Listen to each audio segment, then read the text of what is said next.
할렐루야, 날마다 새벽 만나러 여러분을 찾아가는 만나교회 김태광 목사입니다. 오늘도 하나님의 크신 사랑과 은총이 함께 하시길 소망합니다. 오늘 우리에게 주시는 말씀은 로마서 12장 2절로부터 3절의 말씀입니다. 너희는 이 세대를 본받지 말고 오직 마음을 새롭게 함으로 변화를 받아 하나님의 선하시고 기뻐하시고 온전하신 뜻이 무엇인지 분별하도록 하라. 내게 주신 은혜로 말미암아 너희 각 사람에게 말하노니 마땅히 생각할 그 이상의 생각을 품지 말고 오직 하나님께서 각 사람에게 나눠주신 믿음의 분량대로 지혜롭게 생각하라. 아멘.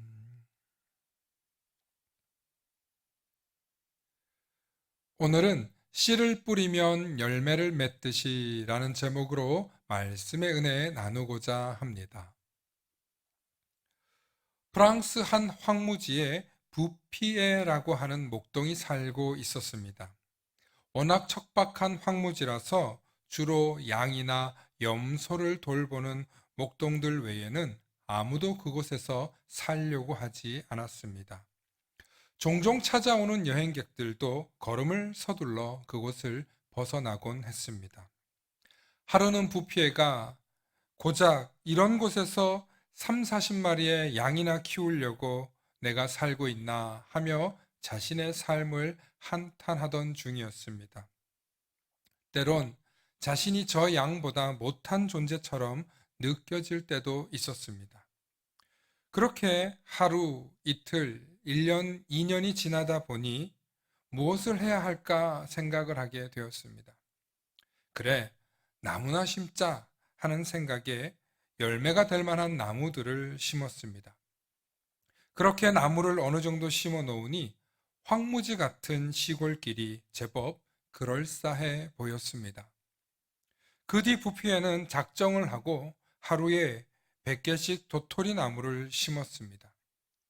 그 다음에는 밤나무를, 그 다음에는 단풍나무를 심으며 계속해서 가꾸어 갔습니다. 그렇게 세월이 흐르고 시간이 지나자 그곳은 더 이상 황무지가 아니었습니다. 아름다운 숲이 되었고 이곳을 지나가던 여행자들이 이런 변화를 보고 물었습니다. 혹시 여기가 프랑스의 프로방스가 맞냐고 물었습니다. 사람들이 지명이 헷갈릴 정도로 변화하게 된 것입니다.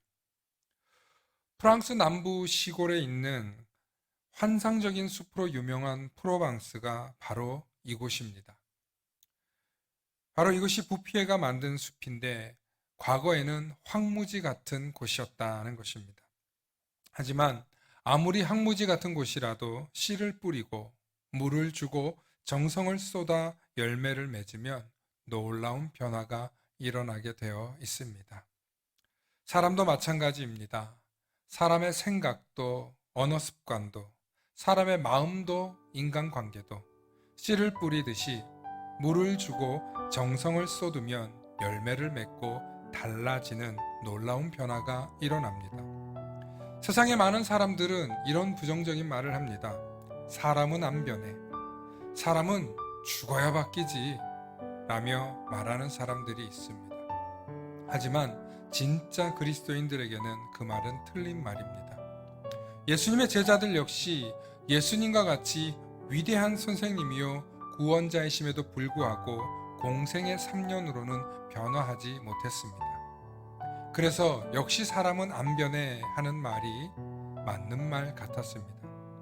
하지만 시간이 지나고 성령의 역사를 통해 그들은 변화되었고 결국 예수님과 같은 사역을 감당하게 되었습니다. 생각이 변하고 언어가 바뀌고 마음이 변하면 사람의 관계도 변화되게 되어 있습니다. 하지만 그 생각을 바꿔주시는 분이 하나님이시며 하나님만의 말씀만이 우리를 놀랍게 변화시켜 줍니다. 오늘도 하나님 말씀에 집중하며 새롭게 되시는 변화되시는 그리스도인 되시길 소망합니다.